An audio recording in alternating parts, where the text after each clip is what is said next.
Okay, so welcome to the lockdown economy, and this is an AlterContacts initiative. Yeah. So today I will be having an interview with a designer. She's based in Nigeria. So her name is Priscilla. So Priscilla, can I get to know about your business? Like, Hi, Faith. Thank you. My name is Priscilla Omoruyi. I'm the creative director of Avriscilla Incorporated. Avriscilla Incorporated is a female fashion brand uh, originated from Nigeria. What we do is we create from the scratch bespoke that made to fit outfits for women. We also create bespoke ready to wear outfits and then ready to wear mass production outfits for women. And we've been in business for about officially, Avicilla was uh, became a company in 2019 April. So officially, we've been in business for about a year.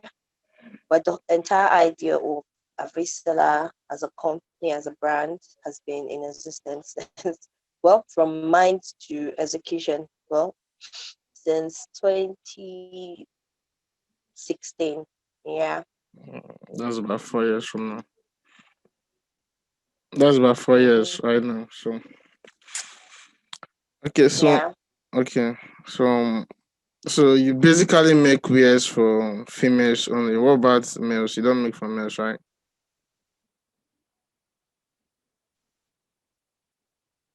Can you hear me?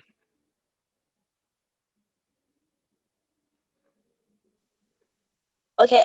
Basic shape when it comes to the same thing with that we make male clothes is because it's not one of our core activities. We partner with a very strong male brand. Uh, to for example, we have a couple and they want to get same outfits for either photo shoots or something, and we take on the whole contract. We have a male fashion design brand, a fashion design brand that focuses on male outfit that we partner with. We just don't advertise ourselves as a fashion brand that designs Makes and makes male okay for clothes. But if males. when customers ask, yes, we'd say yes, we take the job and then we work. The reason why it's easier for us to do that is because of manpower. And I don't believe in taking on too much. I believe in having a niche. As saturated as the female fashion industry is, it's still a niche. But when you combine the two together, you just some people do it and it works for them, but I have to play to my strength. I don't need to play to my weakness. So we just don't say we do that. But if such jobs come, we do. It's the same thing with our mass production. On our own, as a brand, Avisla is not at that capacity yet to mass produce ready to wear, but it's something we do. We release about twice in a year, although we're looking at moving it up to 4 times a year by next year. But about twice in a year, we release some ready to wear collections, and we work with some garment factories in Nigeria here to make that happen because, like I said, we don't have the manpower for that. So on on the surface, we would say, "Oh, I'm a fashion design brand," but when we get into the nitty gritty, we are a strictly or majorly, that's the term, a majorly female fashion design brand. Okay, okay, that's nice. So while you were talking, you mentioned that most of your designs are for couples and people who have such kind of events. So and I know you operate from Benin, right? And there was about Yes. a kind of lockdown that looked like a curfew during the few months or few weeks lockdown you had in Benin. And apart from that, other states Mm. like in Abuja and Lagos, which is like most of the most commercial cities in Nigeria, were had much of this lockdown more than Benin. And I'm also thinking that these are also some of the places that you have bulk of your orders. And so I would like to know what impact does did the lockdown and in these two states, including Benin, also that's three states, had on your business during this period? Okay, so the lockdown period. So originally, I had a 9 to 5 that I was doing side by side with the fashion business, and I had somebody for me. Uh, and then the lockdown came, and we had to work from home. People were not going anywhere, so they really didn't have needs to make clothes. There was a lull in business at that point in time. I just used the opportunity to catch up on projects, personal sewing project, extended learning on Okay. some styles that Sorry I for really want. hello. Sorry for cutting in. I was supposed to ask you, do you have what's the number of employees you have that works with you? So do you have people that work with you?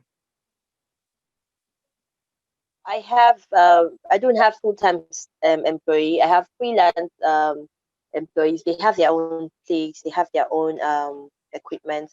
All I do is um, send them whatever I want. Sometimes with the fabric. Sometimes if the what I need is specific to cut and design, I go ahead to make the cuts myself with Okay. written instructions and then give it to them. Sometimes I handle the finishing myself too. Because of how the year ran out, the decision to get a space, a workspace to enable me take on people had to be put on hold because it's hard to bring people into the space you live in. So I don't have people working with me on ground. I just outsource a lot of the jobs, especially the ones that I know I'm comfortable enough, which is not much, but we try. Okay. So during the lockdown, you, because the kind of for what you're saying, you don't really have too much attachment with this. Will they work like on a freelance base with you, right? Yes, you the Okay. work, you pay them, and you go. Okay. So I was able to cope with them during the lockdown. Were they not losing interest in their freelance gig with you, or since you're Well, not bringing up some considering stuff to them? I think everybody was on lockdown. Everybody, they themselves, they have their own business that they are running. Everybody was on lockdown, so nobody was even thinking in that direction. Uh, like I said, nobody was going anywhere, so nobody was making clothes. Okay, that's People true. were not going out. People were not making clothes. A lot of people realized that they needed to have something they could do remotely. So, but for me, it was more of a okay. Let's take this opportunity to hone our skills on some design principles and things like that. And I think for me, it was also lucky because I didn't have any employee. I wonder if when I eventually within the next 6 months get a place and then have employees working for me, and then something of that nature happen. Whew. So Can okay. imagine. Okay. So I think I understand you. We're not having much liability to have to deal with during the lockdown. So Exactly. Yeah. yeah. Okay. So how are you really positioning yourself? Like, post lockdown, we're expecting a lot of economic activity.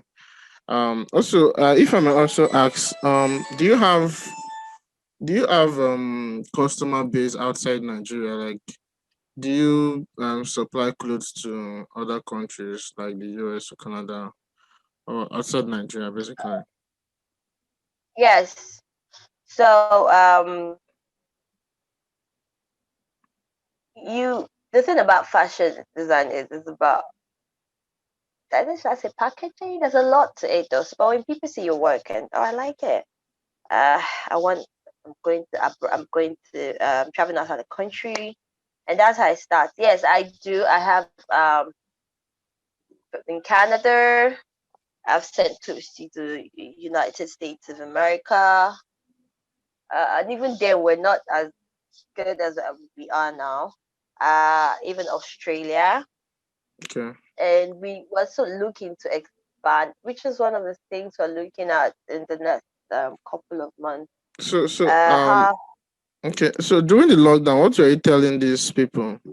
You know, they were not in Nigeria because this lockdown that happened, they were not like happening at the same time everywhere. So what are you telling this your customer base? Okay, so in Nigeria we had like two different cases of lockdown or curfew. We had the one that was as a result of the COVID-19 pandemic, and that was general. No, like I said, nobody, few Okay. people shut down their businesses and went home. People were in their houses, so nobody was buying anything. The goods we ordered, even from outside the country, in fact, nobody was ordering anything. Things were stopped. Okay, so I want to ask what do you think the outlook in the next 3 months is gonna look like for your business? Like what are the opportunities you're really expecting like you would like to to focus on in the next 3 months? For me, expansion is very, very key. Expansion.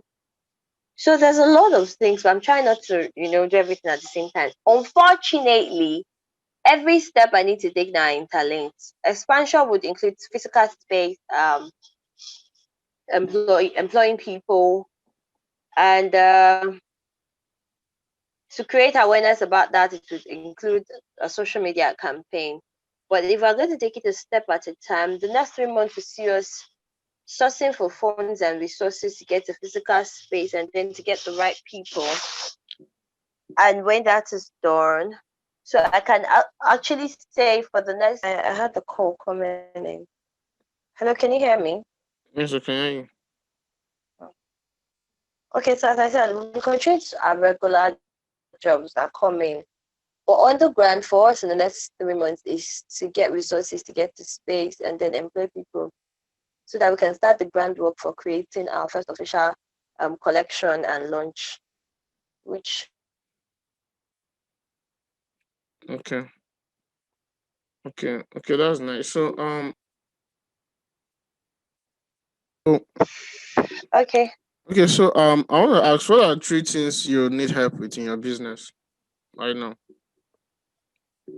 Currently, to move to the next level, financial capital, because gosh, getting a space and setting it up to the standard we would like to start from is quite a lot. It's taking a lot, but working towards it. Two other things: really in-depth business consultation, analysis consultation, you know. And the third would be mm, ads, ads, social Ads. media ads. Okay. Yeah, social media ads. Those are the quickest way to create awareness, but they cost a bundle. Uh, it's like you're pouring a lot of money into something, like you're making money from the business and still pouring it into ads to create awareness. So I think those are three things: resources, as financial resources, business consultation. I mean, analysis and then consultation. I mean, you have to know what the problem is, and Mm, then then the ads. advert.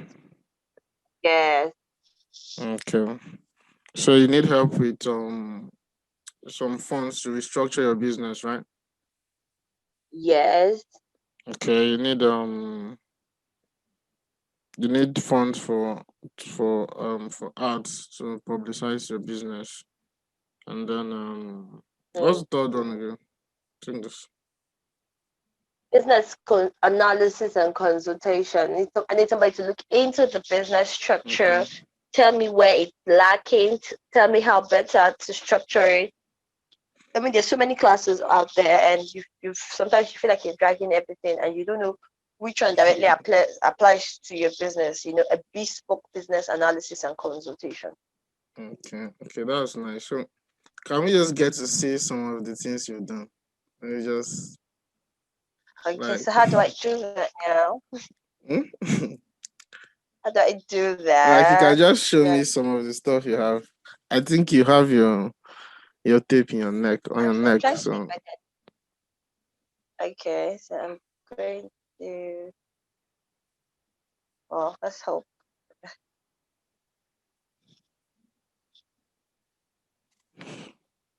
I just shared something okay, that's nice. with you. This is recorded. All right. This was for one of the weddings. So I think that's been recorded. uh, so, into, okay. All right. So Okay, I so think when that you were when you shared okay, that was nice. that So one. Okay. So what else do you want to yeah, see? that I'm was currently working a nice. lot of. Okay, so yeah, it was nice. So I think we'll get to see you some other time. Thank you for the opportunity to interview with us. Thank you for telling us about your story, some of the challenges you've got to face during the lockdown, and then things that you're expecting, you know, going forward as the economy gets to open up. So thank you so much, and keep it. Thank you for having me. Yeah, thank you. So bye bye. Bye.